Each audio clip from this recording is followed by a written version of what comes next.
homenageando a nossa secretária-geral, Leide Dias, e também presidente da Comissão de Tecnologia, e cumprimentar os outros presidentes de comissão aqui que nos prestigiam hoje, a Tarsila, a Bia, outros membros de comissão, a Cris Viegas, que é da Comissão dos Migrantes e Refugiados. É um prazer, uma honra tê-los todos aqui. E cumprimentar nossos convidados, dizer que é uma honra, uma alegria imensa, Ana Carolina, que muito gentilmente, ainda como um dos últimos atos da função de Procuradora-Geral, se dispôs a trazer a Procuradora Suleimar, secretária Arthur Falsetti. Então, para nós, assim, uma reunião muito aguardada, agradecer em especial e já anunciar que o Governo do Estado inseriu a OAB como participante do Comitê Estadual do Segue Rota, né? Então a gente vai ter possibilidade de participar mais ativamente ainda desse projeto, né, das ações ali voltadas para viabilizar o corredor bioceânico, e agradecer o seu empenho, Ana Carolina, de viabilizar essa participação nossa, que não é uma conquista apenas da nossa comissão, mas é uma conquista institucional da OAB. Então, em nome do presidente Vitor Pereira, agradecer imensamente por essa conquista, né, por essa inserção no comitê, e que leva até o nosso governador o nosso sentimento de gratidão pela oportunidade e nos colocar à disposição sempre para colaborar, já parabenizando a gestão estadual, né, que nós temos uma felicidade de ter representantes com uma visão moderna, uma visão uma visão ativa, né, uma atuação ativa, que com certeza sem essa gestão a gente não teria viabilizado até agora tudo que a gente já alcançou e está prestes a alcançar. Então, agradecer, Arthur, sua presença. Uma honra, a gente sabe da agenda de vocês. Ter um secretário de Estado aqui na nossa casa é motivo de muito orgulho, vocês são sempre bem-vindos. Suleimar também, procuradora também do Estado, e vai contar ao final um pouquinho como é que funciona a estrutura do comitê, como é que ele se organiza. Então vai ser uma reunião muito proveitosa. Temos vários membros online aí, ansiosos também por esses pronunciamentos aí, tá? Então, sem mais delongas, eu vou passar para o cerimonial apresentar a nossa primeira convidada. Registramos nesse momento a presença das autoridades que nos prestigiam. A doutora Tarsila Francesca, presidente da Comissão de Direito Regulatório, o doutor Christian Aragão Ferreira, presidente da Comissão de Igualdade Racial, a doutora Beatriz Sampaio, presidente da Comissão da Mulher Advogada, a doutora Leide Tayana Dias, secretária-geral da Comissão de Direito da Integração da Rota Bioceânica e presidente da Comissão de Inovação e Tecnologia Jurídica da UAB-MS, a doutora Cristiane Viegas, presidente da Comissão dos Imigrantes e Refugiados, e a doutora Marcela Rezende, presidente da Comissão de Direito Penal. Convidamos a senhora Ana Carolina Ali Garcia para dar início à sua palestra com o tema O Estado de Mato Grosso do Sul e a Rota Bioceânica.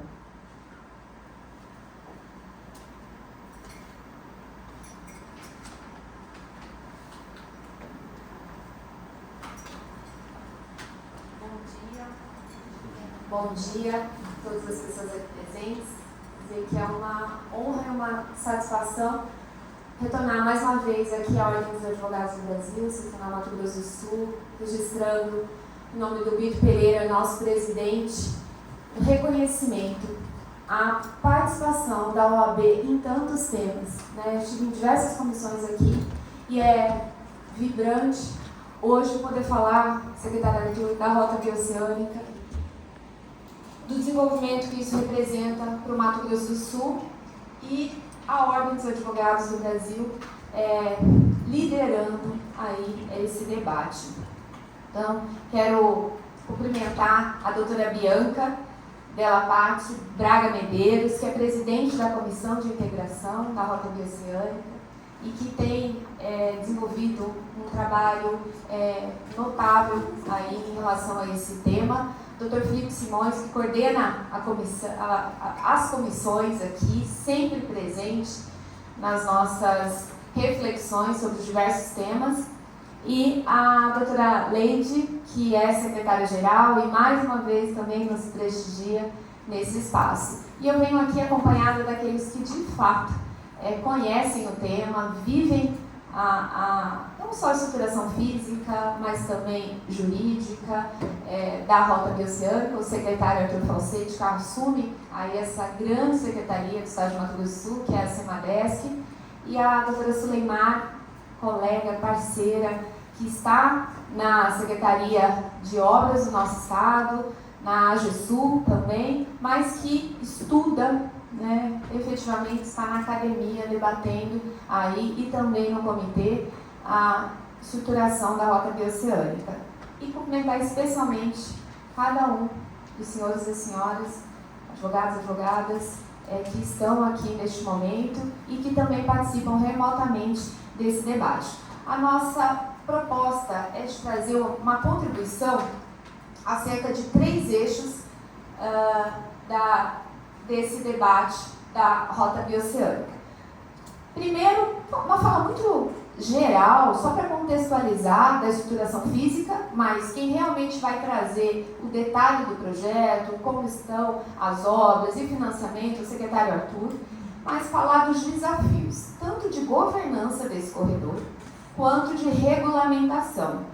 E já tem, acho que uns 2 anos, mais ou menos, 1 ano e meio, que eu tenho tido o desafio de refletir um pouco sobre o contexto da Rota Bioceânica, e esses 2 materiais me foram muito caros.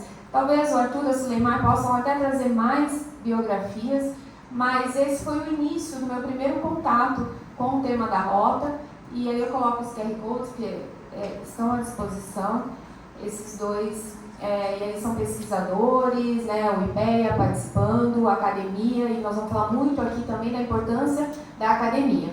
E trazer, como eu disse, uma visão geral da Rota Bioceânica, que é um projeto de integração, aí que conectará Porto Murtinho, no estado de Mato Grosso do Sul, aos portos do norte do Chile e traz a conexão de 2 oceanos, Atlântico e Pacífico. Na nossa visão, mais do que escoamento, é óbvio, escoamento de produtos, entrada de produtos, que são aí mercados caros para o Mato Grosso do Sul, mas representa uma integração regional. E aí Brasil, Paraguai, Argentina e Chile, num total de 3.320 quilômetros, e beneficiando diretamente mais de 6 milhões de habitantes e também as regiões vizinhas, o que chega a mais de 20 milhões de pessoas impactadas. A rota traz integração geopolítica, redução de custos, tanto de transporte quanto de tempo nessa viagem, novos investimentos, nós estamos falando aí de capital privado entrando no nosso país, turismo, um grande potencial turístico, acesso aos mercados, e aí, tanto para a exportação quanto para a importação, um aumento com esses produtos que têm grande valor agregado. A construção da ponte, que o Arthur... E nós temos inúmeras imagens, sabe, Arthur? Ontem eu recebi, porque eu estava trabalhando material no domingo e contactando com as pessoas que estão, recebi muitas imagens, depois eu quero passar, doutora Bianca, para você, essas imagens em tempo atual, tem muitos vídeos, e aí você pode usar na comissão com as pessoas para aproximar, dessa realidade. E a ponte que vai fazer aí a ligação entre Brasil-Paraguai, Porto Murtinho, até Carmelo Peralta, no Paraguai, 29 metros de altura do leito do Rio Paraguai e 1.295 metros de comprimento. Arthur, me disseram que está marcada a data e que se chama Beijo das Aduanas. Que dia que é, Arthur? O Beijo da Ponte. Ele tá marcado agora pro começo de maio. Isso, 31 de maio, que é a data que vai ter o encontro. Faltam assim, é um trechinho que corresponde a minutos caminhando para poder unir aí unir Brasil e Paraguai. Mais 90 dias. Aí você vai vir aqui, vai falar, mas ontem eu li uma matéria e eu falei, puxa, amanhã a gente vai estar lá para poder anunciar isso. Então está muito perto de ser a estruturação física, E aí a gente passa para o que é aí o desafio do advogado é o dia a dia, como que fica a regulamentação, como é que fica a governança desse corredor, né?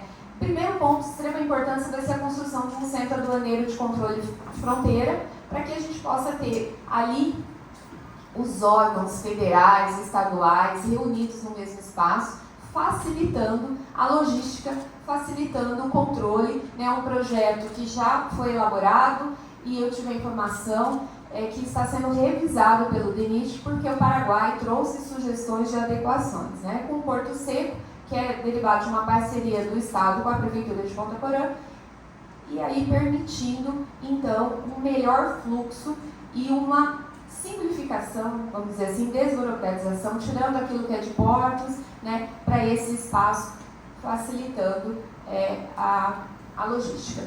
E falar da governança do corredor da Rota Bioceânica, eu quero trazer uma linha do tempo, que em 2015 foi assinada a Declaração de Assunção dos Corredores, e aí as propostas dos governos do Brasil, Paraguai, Argentina e Chile. Em 2017, a Declaração de Brasília sobre Corredores Bioceânicos, onde se reafirma o compromisso com o projeto, com a integração.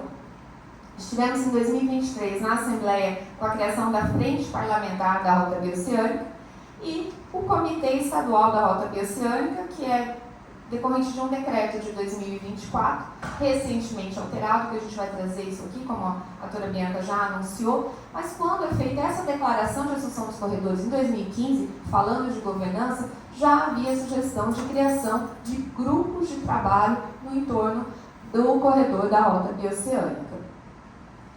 E resgatando aquele material que eu coloquei lá no início, né, o IPEA e os pesquisadores trazem que é imprescindível uma definição muito clara da coordenação regional desse corredor, envolvendo aí tanto o público, e a gente tem entes nacionais, entes subnacional, o privado, né, que vai trazer capital, investir capital, e a academia.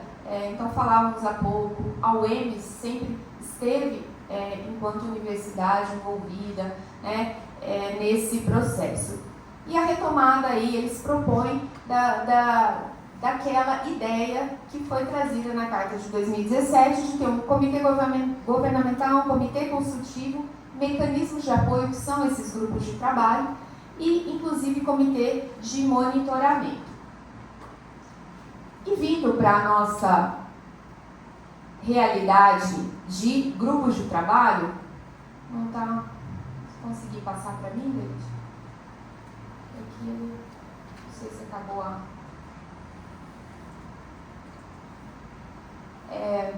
os grupos de trabalho estudam a viabilidade da gente estabelecer um mecanismo de governança para esse corredor.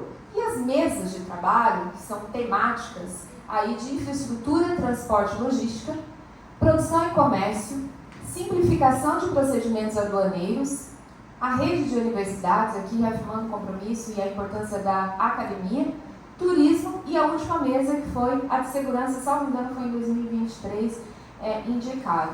E o único estado, né, nesse processo, Mato Grosso do Sul, pela sua posição geográfica e a importância dele nesse contexto do corredor. E as experiências,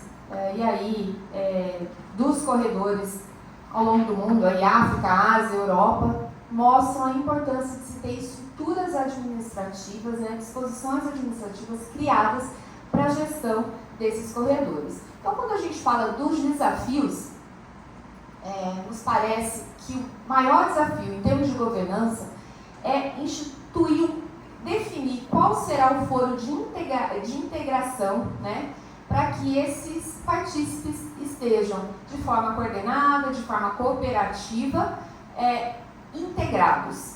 E a regulamentação de pautas prioritárias para que a gente cumpra o objetivo da Rota Bioceânica, que não é só a infraestrutura. Posto a questão da governança, a gente passa para a regulamentação, né? A Rota Bioceânica, ela depende de políticas ativas e da regulamentação de inúmeras questões necessárias para que tenha um funcionamento e para que esse corredor atinja o seu objetivo. Então, o foro adequado para a definição dessas pautas prioritárias e como os entes nacionais, subnacional, participarão e deliberarão acerca dessas pautas. É um grande ponto de reflexão e que depende de um desenho institucional. E a gente pode, por exemplo, citar a necessidade de negociações sanitárias e fitossanitárias, né? A importância aí de ações para a proteção de plantas, de animais, por exemplo, o reconhecimento da equivalência no combate a pragas, a inspeções sanitárias, como que isso ao longo do corredor você pode ter uma uniformização de regulamentação para que você tenha uma proteção aí aos produtos. Hoje há um grande valor, né, o consumo de alimentos saudáveis, de alimentos que realmente derivam de um processo com proteção aos animais. Então, toda essa preocupação tem que estar presente para que as negociações sanitárias e fitossanitárias entre os partícipes sejam definidas e regulamentadas de forma que permitam a logística, mas que guardem a preservação desses valores ao longo de todo o corredor, porque há uma fragmentação legal e institucional e que é preciso entender como é que nós vamos reduzir essa fragmentação. Também a unificação das regras de trânsito. Por quê? O trânsito, e aí o Arthur pode trazer um pouco, inclusive, experiências disso, né, Arthur, que nós já tivemos. É imprescindível um acordo de integração aduaneira para que a gente tenha o fluxo durante todo o trajeto, né, com uma identidade, uniformidade de documentação, as regras de segurança em relação a esse tráfego, né, e a gente possa ter harmonização dos documentos. As negociações de acordo de livre comércio, né, uma melhor conectividade com todos os mercados internacionais, Ásia-Pacífico, que são envolvidos nesse processo de logística.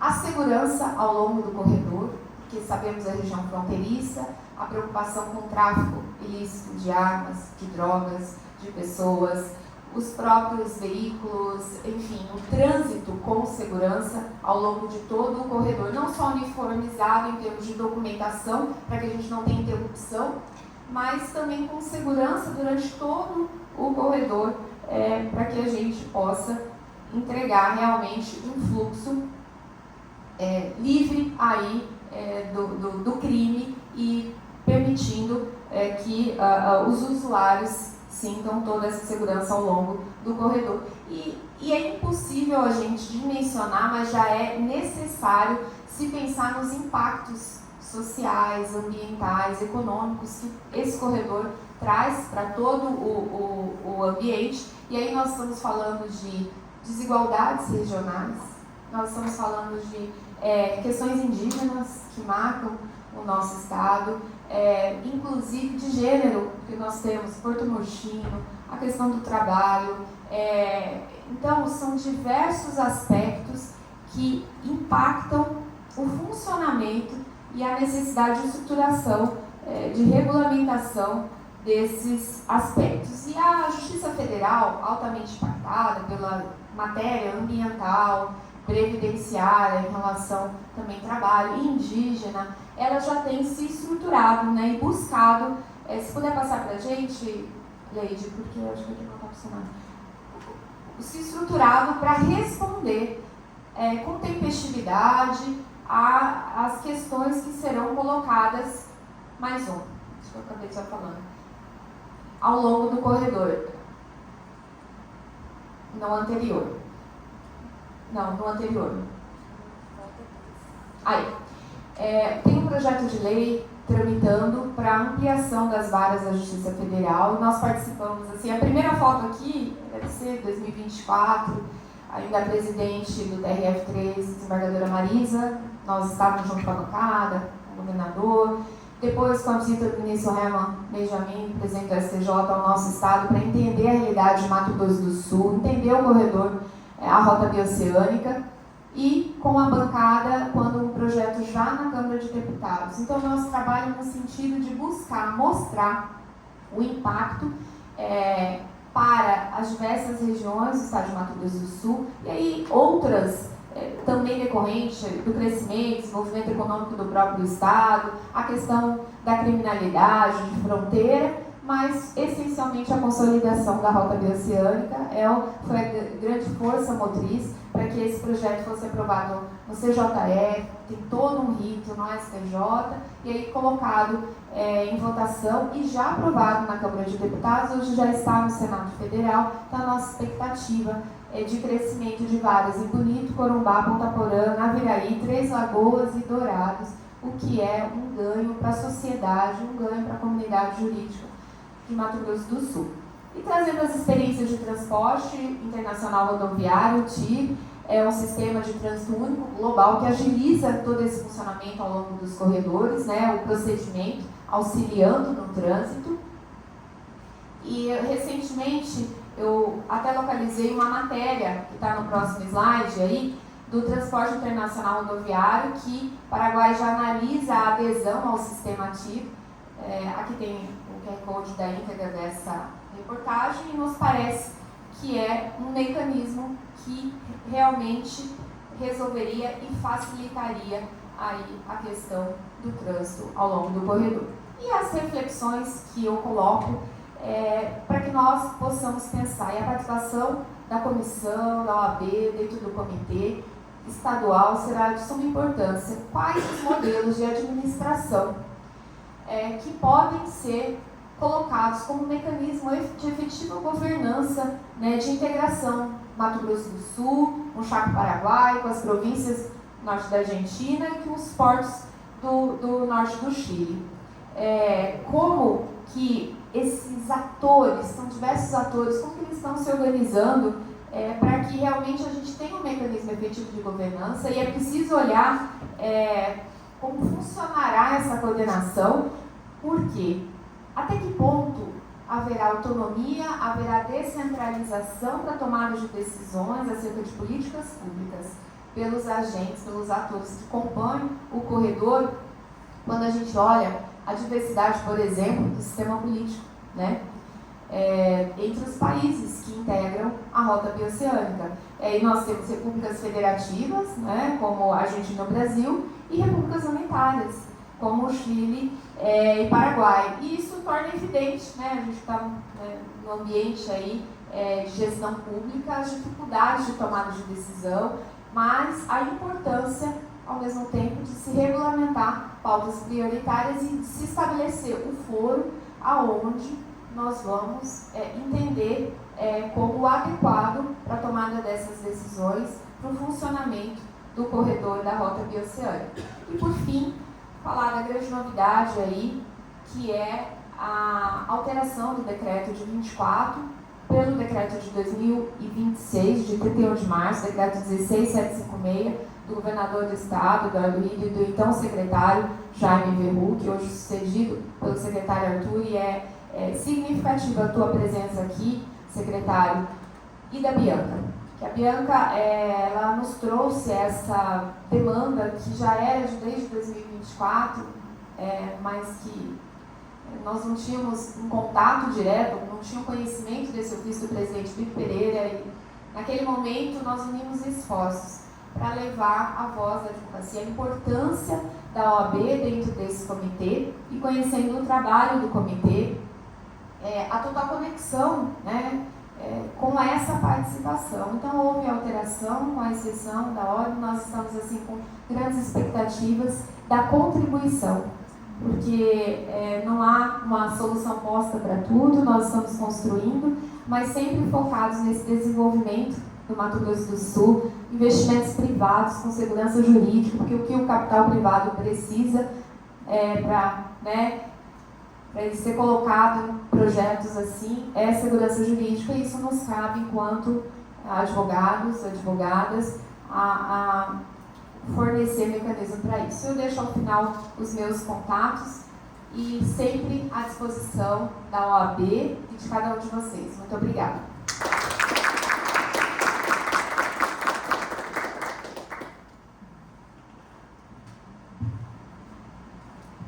Obrigada, doutora Ana Carolina.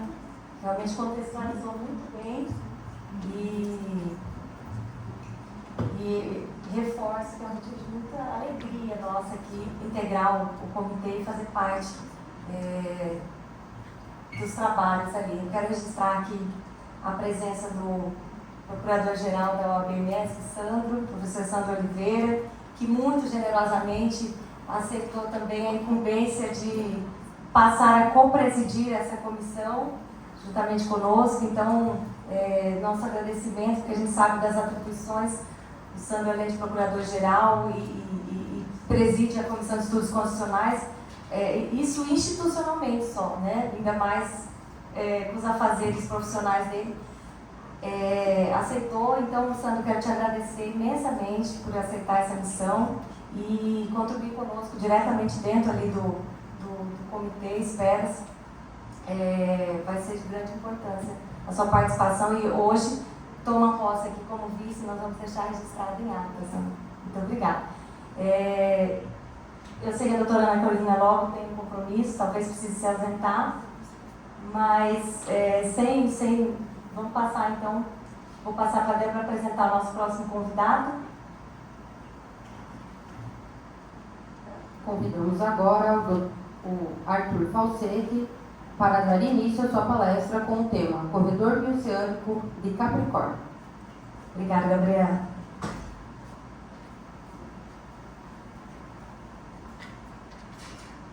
Bom dia a todos. Bom, primeiramente queria agradecer a doutora Beatriz em seu nome, o convite que foi levado, Bianca, o convite que foi levado pela doutora Ana Ali para a gente, dizer que é sempre um prazer estar aqui na OAB. A OAB ela tem sido parceira em muitas pautas. O primeiro desafio que eu recebi quando ingressei no Estado em 2023 foi conduzir a discussão da lei do Pantanal, e lá estava a OAB, no primeiro grupo de trabalho que eu criei, e vocês foram muito importantes para nós naquele processo. Então, para a gente, a inclusão da OAB no comitê, na verdade, é um privilégio para o Estado, porque a gente tem certeza que aqui existe uma capacidade muito grande de articulação, de nos auxiliar nesses desafios, que, como a doutora Ana trouxe, são muitos. Boa parte deles de ordem legal. A gente está falando basicamente de regulamentação. Os desafios de infraestrutura, eles são mais simples e eles vêm sendo transpostos ao longo do tempo, mas a gente tem aí um grande rol de desafios que vocês vão ver, dizem muito sobre o trabalho aí da área jurídica. Acho que não está indo mesmo, então vou pedir ajuda aqui. A doutora Ana tratou de diversos aspectos aqui, ela facilitou muito o meu trabalho, então eu vou trazer para vocês algumas questões que eu acho importantes nesse momento de integração, né? A partir do momento que a OAB passa a integrar e o SEG Rota, vocês entendam um pouco essa governança. Então, a gente tem, olhando para a infraestrutura física aí, né? A nossa ponte já com 90% de execução, estágio avançado. A gente tem um desafio muito grande também, que são as obras ali das alças de acesso, né? São outro desafio do ponto de vista de infraestrutura ainda complexo. Pode passar, por favor. E a gente tem também algumas obras sendo executadas também lá no Paraguai. Aqui é o acesso, então, como eu disse para vocês, a gente tem 35% de execução, conclusão aí prevista para julho de 2027, então a gente tem quase um ano aí de diferença entre a entrega da ponte e a entrega das obras ali de plantação e pavimentação do acesso, e essa obra aí de 225 km de asfaltamento acontecendo nesse momento lá no Paraguai, também já em estado avançado, com a previsão de entrega aí para agosto de 2026, apesar de que as nossas fontes no campo dizem que ela provavelmente vai ter um atraso.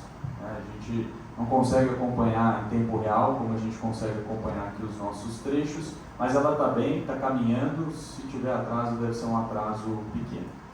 Bom, existe um projeto arquitetônico, né, para essa cabeceira única.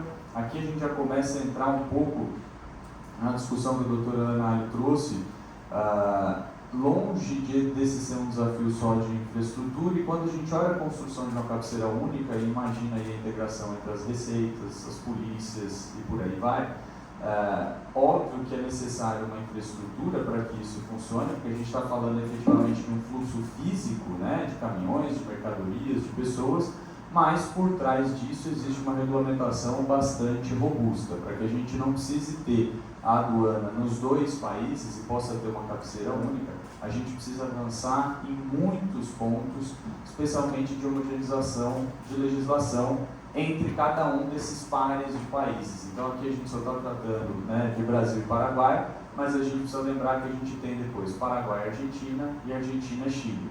Então esses três pares, eles vão precisar trabalhar muito do ponto de vista de regulamentação para que a infraestrutura física única, ela possa representar também processos únicos, formulários únicos, um trânsito único de mercadorias. Eu não sei se vocês lembram, só para ilustrar o tamanho desse desafio, no ano retrasado a gente fez uma missão para percorrer aí a rota e a gente testou, do ponto de vista alfandegário, o trânsito de uma carga de um grande frigorífico aqui do estado e essa carga não chegou, né? Então a gente tem um desafio muito grande de integração, por mais que a gente não tivesse aquela infraestrutura ainda pronta, mas a carga ela teria fisicamente condições de chegar ao destino final e a gente, por conta de aduana, a gente, não era uma missão nossa, era da empresa, a gente observou isso de muito perto, mas a empresa não conseguiu fazer esse trajeto. Então,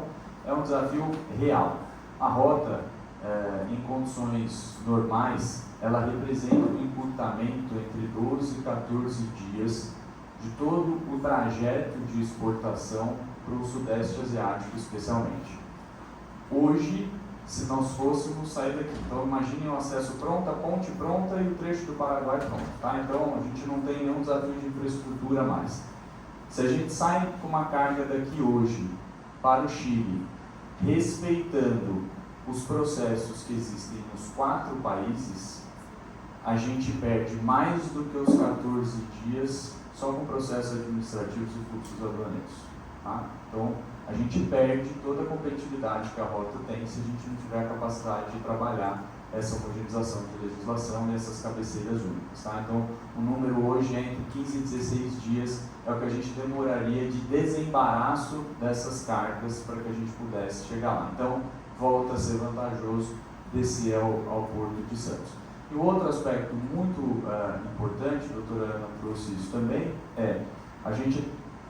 o público geral olha muito para a rota como um canal de exportação. E de fato ela é um canal de exportação, especialmente para produtos de valor agregado. Vejam que ela é uma rota que predominantemente é rodoviária, né? Então a gente praticamente triplica aí, o tamanho dela do ponto de vista do que é o transporte rodoviário em relação à saída pelo Atlântico. O transporte rodoviário é o mais caro que existe, então a gente tem um adicional de custo pensando na exportação para a rota. Por que a gente precisa trabalhar com produtos de valor agregado? Porque eles vão ser capazes de diluir esse custo maior por tonelada de produto. Então eu diluir esse aumento de frete numa saca de soja é uma coisa, eu diluir esse aumento de frete num quilo de carne bovina processada é outra. Então os produtos de valor agregado têm uma maior capacidade de diluição desse custo adicional. Mas em compensação, a gente tem o ganho logístico, e o ganho logístico ele vem com um ganho de custo. Então a segunda perna da rota, né, que é a marítima, ela traz um ganho de custo muito grande. A gente deixa de ter cargas paradas, por exemplo, no Porto de Santos, que tem um valor que encarece entre 10% e 20% o valor do produto final cada 2 ou 3 dias que elas ficam ali para poder iniciar a sua remessa, e vão para portos hoje que trabalham com capacidade, que trabalham com ociosidade e que têm capacidade de fazer essas remessas de carga no mesmo dia que elas chegam. Então, Antofagasta é um dos portos mais eficientes que a gente tem na América do Sul hoje. Ele tem essa capacidade de não ter esse custo de demurrage, né, que é esse custo do produto que fica parado no porto, remunerando ali diárias, movimentações de carga e tudo mais. Então, uma rota que acaba ganhando muita eficiência. E aqui é interessante, porque vocês vão conseguir enxergar nessa pirâmide aí, aonde está o segue-rota, né? Então a gente tem o primeiro nível de governança, que é o nível central, aonde está o governo federal. Muito importante a gente lembrar que esse é um projeto de integração internacional, conduzido naturalmente pelo governo central, pelo governo federal. É uma de 5 grandes rotas de integração que estão sendo propostas para o país e que estão sendo conduzidas nesse momento.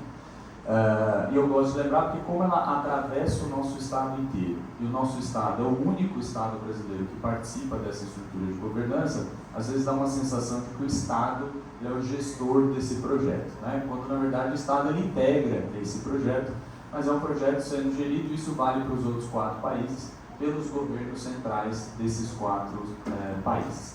A gente tem uma presidência que ela é rotativa, né? Então ela vai passando aí para alguns países, e a gente tem os fóruns de subgovernadores. Aqui começa a aparecer os entes subnacionais. Então são 8 estados, assim como o nosso, então tem mais 7 estados nos outros países que são aí atravessados pela rota, ou impactados diretamente pela rota, e consequentemente tem uma atuação importante dentro dessa governança. São reuniões quinzenais da comissão executiva, e existe um plano mestre que foi contratado, né, junto ao BID aí, de 600 milhões, que ajuda justamente a fazer essa governança toda funcionar. Então a gente tem no estado de Mato Grosso do Sul, o governador é o representante, né, do estado nesse comitê, e a gente, a Semadesc, é a secretaria que fica responsável aí por todas as discussões, e ali tem uma pessoa-chave, que é a Daniele Paiva, que vocês estão vendo,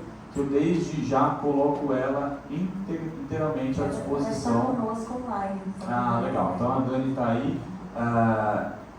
Quem entende de rota mesmo é ela, tá? Então o que vocês precisarem, ela está à disposição. A gente não tinha nem que estar aqui, né? Não, se ela viesse a gente podia ir para casa, mas eu queria deixar ela totalmente à disposição, então fiquem à vontade de acessar a secretaria, e quando o assunto for rota, a Dani está lá para ajudar, e a gente tem um corpo técnico lá também no gabinete, de diferentes áreas, que pode ser útil para a OAB nesses e outros temas. Então aqui não tenho reserva absolutamente nenhuma em nos acionar. E o Comitê Estadual da Rota Bioceânica, que esse a Ana mencionou, criado lá em 2024, a gente tem a felicidade de tê-los conosco agora, que é quem de forma mais operacional e direta discute os temas aí no entorno da rota, dos impactos dela para o Estado, de como o Estado pode se beneficiar melhor e de como o Estado pode atuar, ainda sendo um ente subnacional, que não tem uma decisão direta estratégica em relação ao que acontece na rota do ponto de vista de integração, mas sim tem uma capacidade muito grande, através do comitê, de tentar impactar essas decisões, de tentar levar essas decisões para lugares onde a gente possa se beneficiar delas. Então, é uma estrutura importante. A gente tem um processo de facilitação do comércio, processos transfronteiriços, que a gente tem uma participação bastante importante. Então, tem um diagnóstico, um plano de ação para que as empresas possam, de fato, extrair os resultados que a gente espera ter da rota. Então, nós temos 469 representantes privados e 161 públicos dos 4 países. Pode passar, por favor.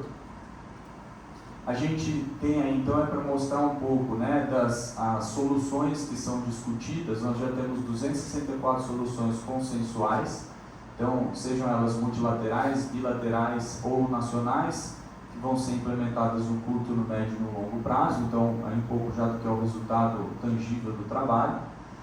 O mapeamento, né, de quais são os setores aí. Esse é um desenho da rota que mostra um pouco cada trecho dela ali que é impactado diretamente, quais são as principais cadeias desenvolvidas nesses trechos, tentando dar uma visão macro da rota para que a gente possa buscar conexões, entender como é que os diferentes setores da economia podem interagir e usufruir aí dos benefícios da rota.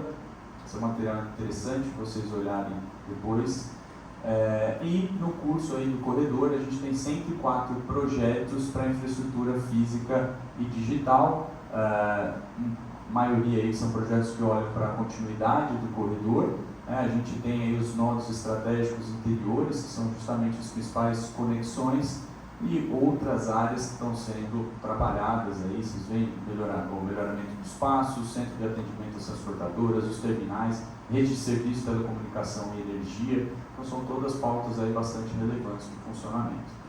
O Comitê Estadual da Rota são reuniões periódicas com secretarias estaduais e entidades privadas. Então, do 4, queria ressaltar aqui, foi o último ato administrativo do secretário Jaime, ele fez questão que fosse esse, né, o pedido da doutora Ana, que encontrou, né, a gente achou esse pedido, colocou ele lá no nosso fluxo, o secretário Jaime, antes de sair, fez questão de mandar para publicação. Então, um pouquinho desse histórico.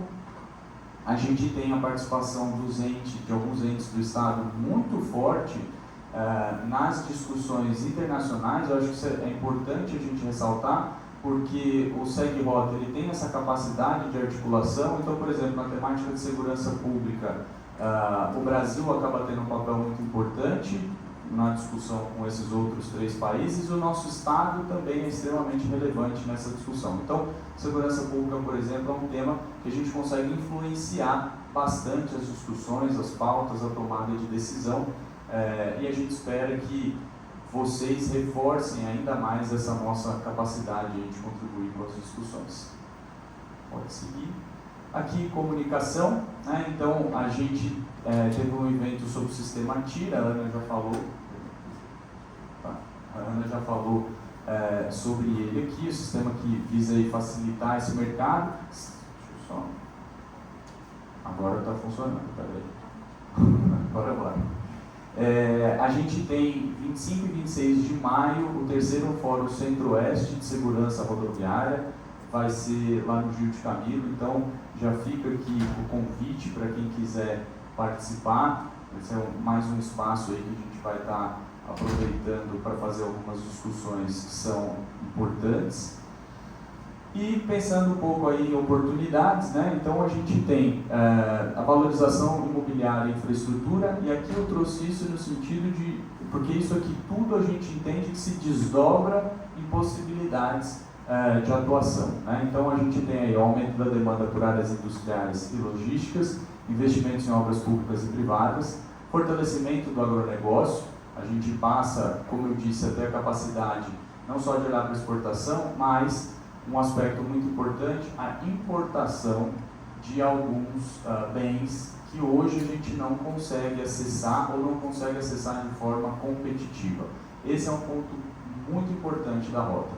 A rota passa a ser uma porta de entrada para produtos como, por exemplo, componentes eletrônicos produzidos no Sudeste Asiático, que hoje são caros, não são acessíveis para o nosso Estado, mas que tem uma capacidade de impactar a nossa estrutura produtiva de forma muito grande. Então, indústrias do Estado passam a ter acesso, por exemplo, a essa matéria-prima, e setores da economia que hoje não existem aqui, mas que estão começando a se movimentar para estar aqui, são muito beneficiados por essa possibilidade de fluxo de mercadorias entrando. O exemplo disso é o estabelecimento de data centers no Estado, que já é uma realidade. Nós já temos 2 discutidos aí, caminhando para a sua implementação, que são demandantes desses componentes e passam a ter aí uma porta direta para o Sudeste Asiático para a importação desses componentes. Desenvolvimento da economia local, né, geração de empregos diretos e indiretos, estímulo à instalação de centros logísticos e industriais. A gente tem municípios aí que têm uma capacidade de aproveitar da rota. A gente está vendo Porto Mutim, por exemplo, fazendo um trabalho muito forte, né, de olhar, de dar atenção para a rota, de olhar as possibilidades de negócios que podem surgir ali, e os desafios legais, né? Então, governança internacional, legislação alfandegária, integração aduaneira, acordos bilaterais de comércio, acordos fitossanitários, que são outro ponto também extremamente relevante. A gente está vivendo, independente da discussão da rota, a gente está vivendo um momento com o Paraguai agora de discussão em relação a isso. O Brasil ele é livre de febre aftosa sem vacinação, boa parte do país, o nosso estado é um dos estados que é. O Paraguai ainda faz a vacinação. Poderia deixar de fazer, existe uma discussão no Paraguai em relação a isso. A gente tem um fluxo hoje já de gado muito grande com o Paraguai, especialmente numa época como essa que a gente está vivendo, com o mercado paraguaio 10% acima do que é o valor de mercado aqui no Brasil. Então a gente tem muito produtor rural do Pantanal especialmente, que também tem propriedade no Paraguai e se aproveita bem, né, desses movimentos de mercado para fazer esse fluxo. É um problema para o Paraguai receber o gado vindo daqui, vacina lá ou não vacina, esse gado depois ele volta para ser abatido na indústria aqui ou vai ser abatido na indústria lá. Então tem uma discussão que já existe hoje. Conforme a rota passa a funcionar, ela passa a ser mais importante, mais relevante, enfim. Então, essa questão fitossanitária ela é bastante importante, não só, porque ela não depende também só de um acordo entre os dois países. Para todas as categorias animais ou vegetais, nós temos organismos internacionais que são quem determinam as regras. Então, precisa que essa governança funcione também. Transporte rodoviário internacional. Então, a criação do documento de transporte eletrônico, os hubs logísticos, qualificação profissional dos motoristas, legislação e segurança viária. Outro exemplo básico, o Paraguai hoje não transitam bitrens, que essencialmente é como a gente carrega a nossa produção aqui no Brasil. Então, desde questões meramente operacionais até questões de ordem um pouco mais estratégicas e nacionais, existem desafios legais aí para a gente trabalhar por bastante tempo. Então, o que eu gosto de dizer sempre a gente precisa tratar a rota com bastante cautela. Porque para vocês, que são da área jurídica, é muito claro que ela é um desafio de regulamentação, muito mais do que um desafio de infraestrutura. Mas para o público em geral, não. Então, as pessoas ao ouvirem falar que a ponte está 90% executada, que em agosto ela vai estar inaugurada e que daqui a menos de um ano o acesso está pronto, existe uma expectativa na sociedade que isso seja igual à rota estar operacional, funcionando com capacidade de garantir a competitividade para as empresas. Então a gente tem que ser muito cauteloso. A gente precisa saber explicar para as pessoas a diferença entre eu ter o concreto posto e eu ter a capacidade logística instalada para esse fluxo funcionar. E aí eu acho que é mais um desafio que a OAB ajuda a gente, porque esse é um desafio de educação, de comunicação, capacidade de contar essa história, de explicar como vai ser importante essa homogeneização de regulamentação e tudo isso que a gente discutiu aqui. Então, o Governo do Estado fica muito feliz de ter vocês conosco no Segue Rota e fica inteiramente à disposição da OAB para aquilo que precisar. Bom, obrigado. Obrigada, secretário.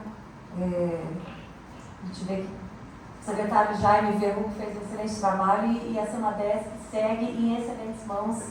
Parabéns pela sua exposição, pelo seu trabalho, pela sua vontade aí de seguir fazendo a Semadesc viabilizar isso aí, né? Todo esse projeto. Gabriela.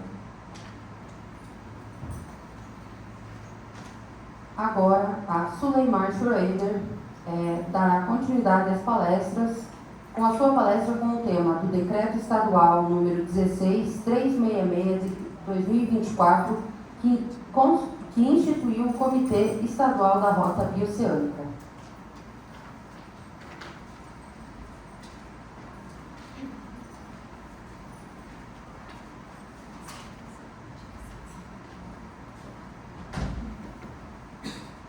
Bom dia a todos os presentes, o pessoal que está acompanhando a gente online também. Fica sempre mais fácil para quem vai falar por último, né? Porque o assunto praticamente esgotado aqui. E eu sou uma pessoa que eu sou apaixonada. Quando você se propõe a estudar um tema, você acaba se apaixonando por aquilo e você vai a fundo. Então, eu vou me apresentar, eu sou procuradora do Estado, eu sou coordenadora jurídica na Secretaria Estadual de Infraestrutura e Logística e na JuSul. Então, apesar de eu ser advogada pública, como atuo na coordenadoria jurídica, eu estou muito próxima ali da infraestrutura. Então, eu faço toda a coordenação, meu trabalho ali assegurando, né, a legalidade das contratações na parte das obras públicas.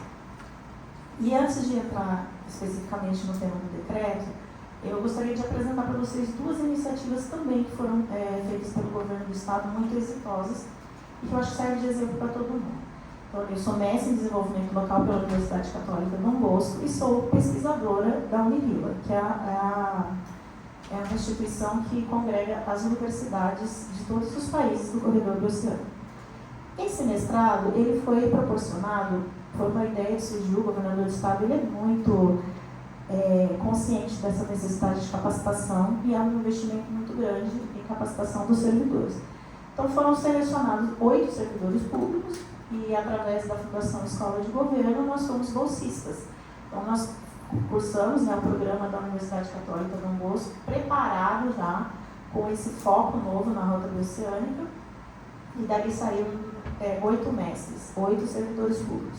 Eu fui pela PGE, mas nós tivemos representantes da Segurança Pública, da Secretaria de Administração, Saúde, Educação, da Gestão Estratégica, né? Nosso subsecretário Tânia Nogueira também esteve, apresentou uma dissertação brilhante. E isso é uma fonte também de conhecimento para todo mundo. Então, a união que o governo do Estado proporcionou com a academia gerou para o próprio governo do Estado o resultado, né, de cada uma dessas dissertações, a sugestão de uma política pública. Então, foi um trabalho interessantíssimo da segurança pública, resultou na sugestão de vários atos para serem, que podem ser aproveitados, né, numa política pública. Educação, ao pessoal da imigração, né, tem a sugestão da criação de um observatório internacional de imigrantes. Então, foram várias ideias que surgiram que vão ser colocadas à disposição lá na Universidade Católica Dom Bosco. A UCBB é uma referência hoje em dia. Existe uma publicação que chama Revista Interações, que também é uma fonte muito importante, né? Eu falo que nós estamos chegando agora, né, nesse estudo de rota bioceânica, mas já tem gente estudando isso há mais de 10 anos.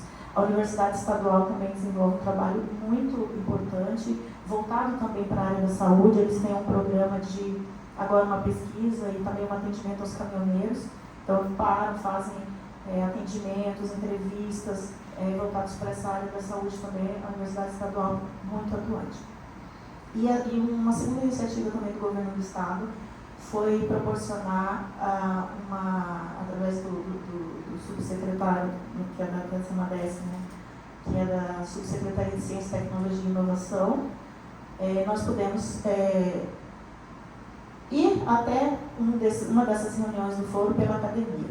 Então foram 40 pessoas, né, foi um ônibus, né, nós fomos de ônibus, via terrestre, até a Argentina, em Jujuy, participar do foro dos subgovernos nacionais. Como o secretário disse, foi uma experiência muito enriquecedora, porque nós tivemos mais de 5 horas de atraso por questões de imigração. Passamos na imigração do Paraguai, pegamos o nosso permisso, mas o nosso ônibus foi parado. Isso porque é uma missão oficial.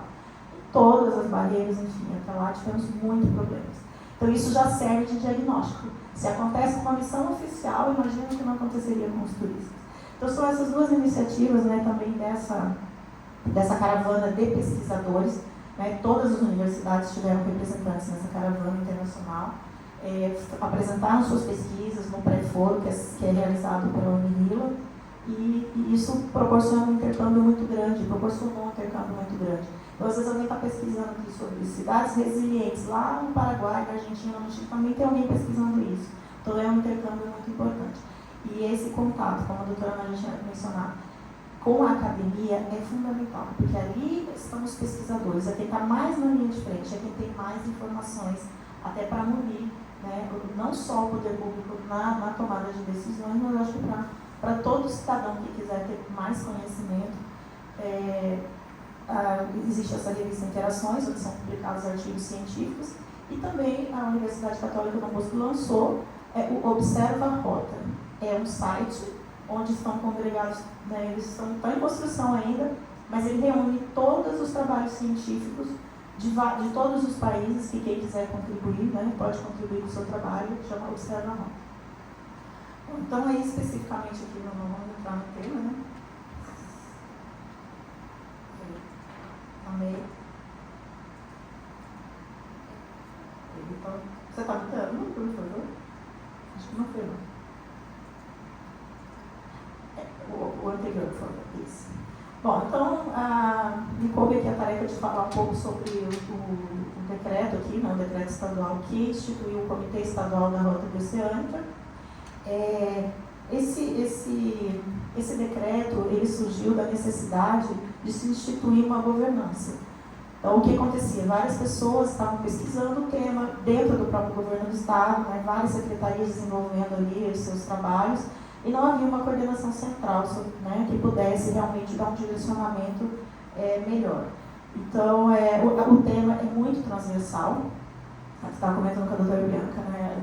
Eu acho que todas as comissões aqui da OAB vão participar de todo esse processo, eu vou falar isso um pouquinho mais adiante, mas essa busca do governo do Estado por uma gestão mais eficiente, pela instituição de uma governança, é que resultou aí na criação desse decreto. O Comitê Estadual ele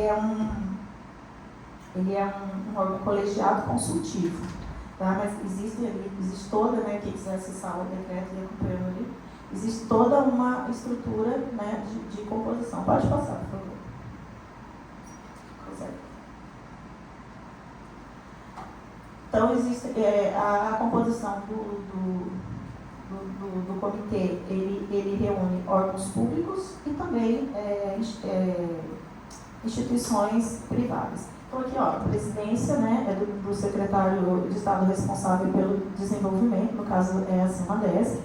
Então, nós temos ali 2 representantes, né, da CEMADESC, um da CEILOG, um da SED, um da PGE, um da SEJUSP, um da CEPES, né, que é a Secretaria de Esporte e Cultura, um da Assistência Social e o da Saúde. Essa é a composição são os membros que são indicados, né, por cada um dos titulares de cada uma dessas secretarias. Eu faço parte do comitê, mas eu não sou representante da PGE, por incrível que pareça.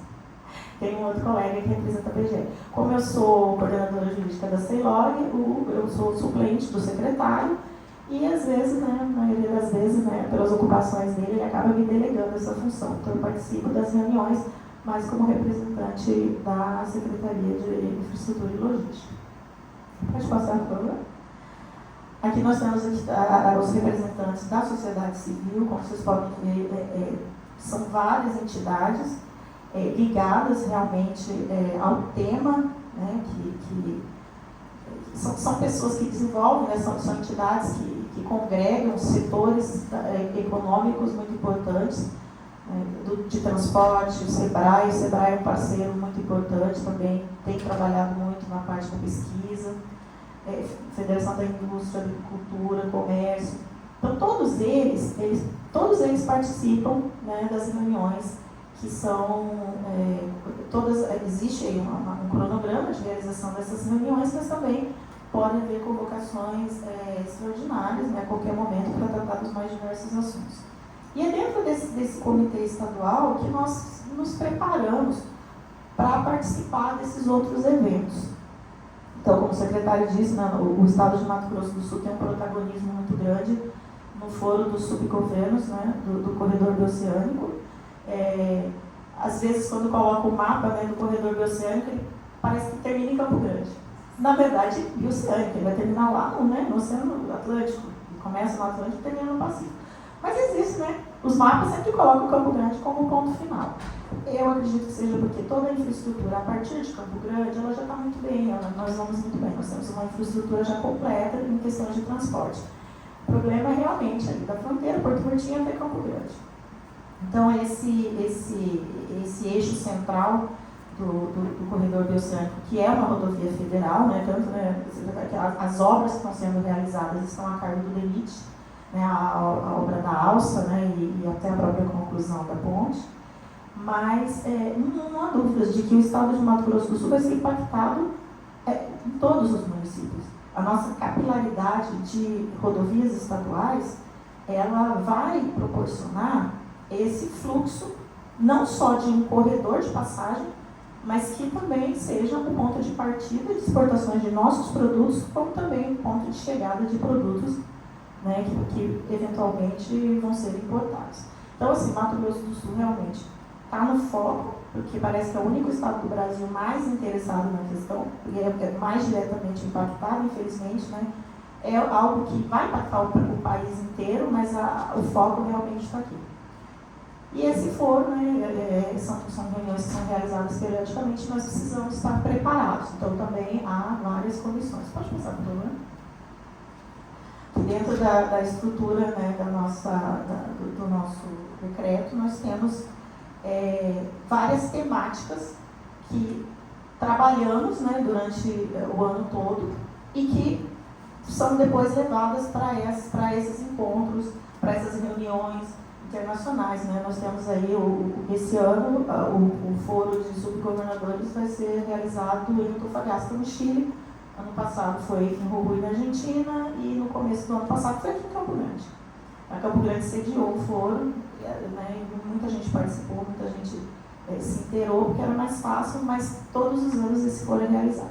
Então, existe aqui no nosso decreto, mais ou menos alinhado com o que é necessário, né, que a nossa preparação para esses eventos são ali os eixos temáticos, né, transporte, logística, segurança, comércio internacional, cooperação internacional e diplomacia. Para a diplomacia tem crescido muito, é uma atividade que tem, justamente por ser os estados subnacionais protagonistas, a paradiplomacia tem atuado com uma força muito relevante. Principalmente ali no Chile, eles têm uma paradiplomacia muito atuante. Isso poderia servir de modelo para nós também. Aí, saúde, educação, meio ambiente, sustentabilidade é uma questão que precisa mesmo de uma atenção especial. A minha linha de pesquisa foi em sustentabilidade e infraestrutura, né? A minha pesquisa foi sobre mitigação dos acidentes veiculares com a fauna silvestre nas rodovias. É um problema que nós já temos, e com a chegada, né, desse fluxo de veículos, isso tende a se agravar. Então, o que o Estado pode fazer para mitigar? Mas nós temos aí sustentabilidade também sobre o aspecto, ainda no aspecto ambiental, as mudanças climáticas, qual vai ser o impacto dessas novas emissões, como que nós vamos compensar essas emissões, né, porque o transporte rodoviário ele é poluente. Então, tem as alternativas, né, caminhões elétricos, tudo sendo pensado. Mas tem também a sustentabilidade social. Diversos impactos, né, são esperados sobre os povos originários. Aqui no Brasil nós temos um certo impacto, mas em alguns países, como o Paraguai, o Chile e o norte da Argentina, também os povos originários, eles vão ser imensamente impactados. Só para você ter uma ideia, ali em Jujuy, você precisa atravessar, começa a travessia ali dos Andes, e é uma estrada muito sinuosa, como o secretário falou, não trafega de trens, então são caminhões de pequeno porte, e se houver uma chuva muito forte ou nevar, a estrada é fechada. E aí essas pessoas que estão conduzindo caminhões tendem a ficar estacionados à beira da rodovia, próximos a comunidades, e aí onde surgem os problemas sociais. E esse problema também já foi identificado aqui no Paraguai. Essa nova rodovia vai atravessar ali uma terra indígena, e então já estão se preocupando realmente quais seriam esses impactos. E a governança, né, que é um aspecto de sustentabilidade que eu acho que está mais avançado. Temos também aí a temática de tecnologia e inovação.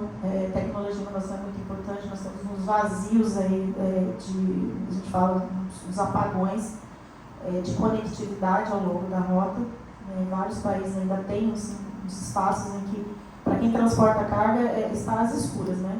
É aterrador, não poder saber onde passa a carga. Então, isso é algo que também está sendo trabalhado. A questão do TIF também é um tratado internacional, mas os países precisam aderir a esse tratado e depois regulamentar internamente. A ideia é mais ou menos que você lacre a sua carga aqui no Brasil e essa carga tenha livre trânsito pelas aduanas, e ela só vai ser destravada, ela só vai ser aberta lá nos portos do Chile.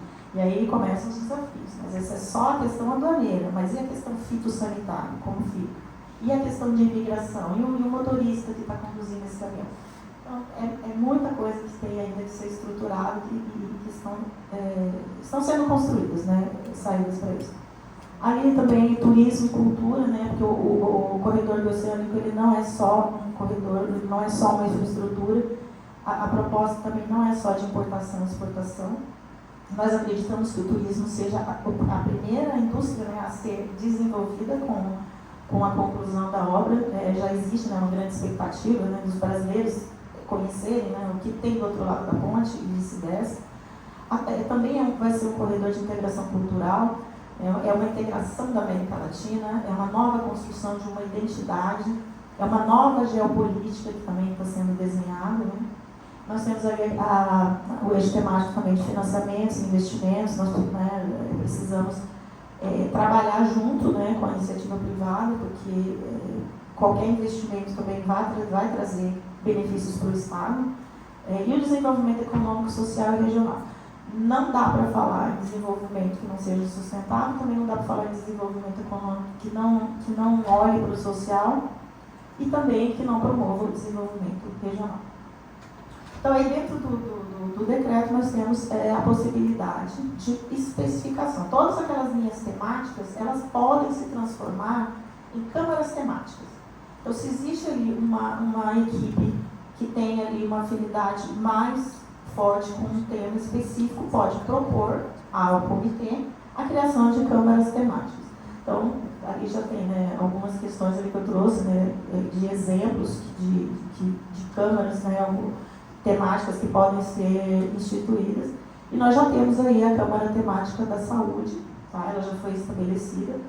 Ela tem composta de diversos componentes membros ali da Secretaria Estadual de Saúde, né? Geralmente a secretaria ou a entidade que propõe a criação da Câmara Temática, ela vai realmente estar à frente desses trabalhos que vão ser trazidos depois para o comitê.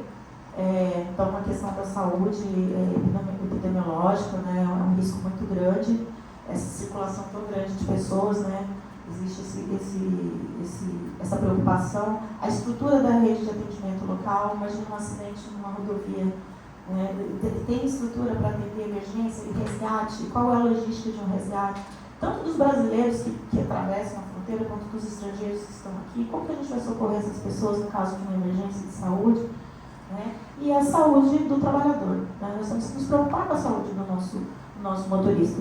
Ele vai sair daqui, vai atravessar vários países, ele vai sofrer um mal de altitude. Nós que fomos lá, né, em visita, já sentimos o mal de altitude. Como que esses profissionais serem preparados nas suas condições de trabalho para enfrentar esses desafios até internacionais? Então, essa Câmara Temática da Saúde vai trabalhar nesses eixos aí e vai apresentando soluções. Pode passar, por favor. E a outra Câmara Temática que foi já instituída é a Câmara Temática da Segurança Pública. Então, já foi dito, né, secretária, a doutora Ana também já falou, o impacto imediato, né, de que a efetiva implantação do corredor vai trazer, são os crimes transnacionais. Um dos motivos pelos quais o TRF está aumentando as varas federais é porque a maioria dos crimes vão ser transnacionais. E aí a competência é da Justiça Federal. Então, é uma preocupação. Integração das forças, né, de policiamento, especializar serviços de inteligência. Nesse ponto, o Estado de Mato Grosso do Sul, como secretário, ele está à frente, né, durante os 2 últimos foros de subgovernadores, muitas, dentro da Comissão de Segurança Pública, muitas propostas foram realizadas e estão se concretizando agora, né, centros integrados de inteligência, troca de informações entre os países. Então, tudo isso já está sendo muito bem trabalhado. E trabalhar aí a inteligência e a tecnologia, né, unindo aí todos os países. Hoje existe um centro de integração aqui sediado aqui pelo Brasil, mas é necessário uma conexão entre os governos subnacionais, no caso do Brasil, o governo federal. Porque muita coisa que se pensa em segurança pública passa pelo direito internacional. E isso precisa passar pelo Ministério da Justiça e Ministério das Relações Exteriores. Então, agora, sim, né, a Câmara Temática também está trabalhando juntamente com essa, né, para trazer mais integração. Aí, em relação agora à integração da OAB nesse comitê estadual. Então, assim, qual vai ser o papel da OAB dentro, né, do comitê estadual? Né, vão ser muito bem-vindos aqui à Casa da Advocacia, eu fico muito feliz. Sendo advogada pública, eu me sinto em casa. Como vamos trabalhar? Como que a comissão vai integrar? Vai participar das reuniões, mas também tem toda essa possibilidade de propor a criação de uma Câmara Temática. Nós temos realmente muita carência em relação a estudos dos tratados internacionais. Às vezes se pensa numa solução aqui para o corredor bioceânico, mas pode ser que essa solução já exista lá nos tratados do Mercosul. Quem vai pesquisar? Quem vai trazer isso para a gente? Então, é uma área de atuação que eu acho que a OAB pode contribuir muito, até para aperfeiçoarmos o nosso próprio sistema legal, a nossa própria legislação. O advogado trazendo essa experiência, ele pode contribuir muito dentro do comitê. E eu acho que a abertura de novas frentes de trabalho para os advogados, aí relações internacionais, comércio exterior, tem trabalho para muita gente. E eu acho que praticamente todas as comissões da OAB vão ser demandadas e trabalharem juntas. Então, vai surgir questões de saúde, de segurança pública, enfim, cada uma desses eixos temáticos, e a OAB já tem essa estrutura dentro das suas comissões. Então, as comissões vão ter que trabalhar muito integradas a essa comissão aqui, né, e dar a sua contribuição. Até mesmo para auxiliar os advogados na atuação. Eu acho que eu até estava comentando que a Comissão das Prerrogativas acho que vai ser bem demandada. E nós vamos imaginar a atuação de um advogado numa questão internacional, se o cliente está no país estrangeiro, ou de repente é solicitado um apoio aqui para atender um estrangeiro no Brasil. Então, existe toda essa área de atuação ali para a OAB. E só para finalizar, eu gostaria de deixar também um destaque da minha experiência, né, como pesquisadora da Univila e como membro, né, do Comitê Estadual, é a barreira linguística. Eu acho que as pessoas não dão muita importância, mas quando nós começamos a interagir nessas comissões, essa semana eu tenho 2 reuniões de 2 comissões do pré-foro, e todas elas, né, eu sou a única que falo português, todos eles falam espanhol.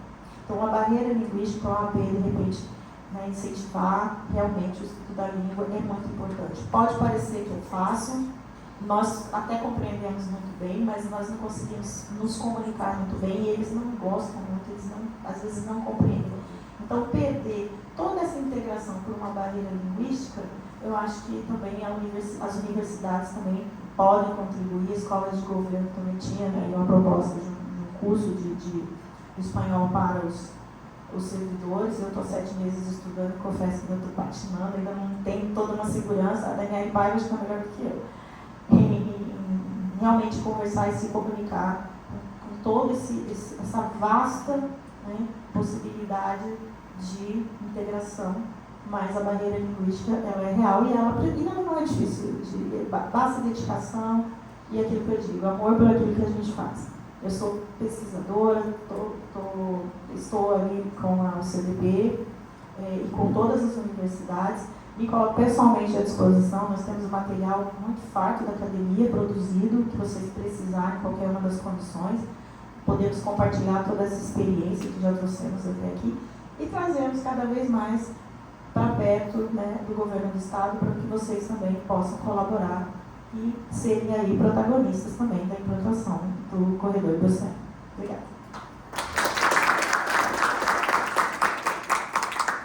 Obrigada, doutora Suleimar. Realmente, a academia tem uma importância imensa nesse projeto. Nós temos aqui acadêmicos do mestrado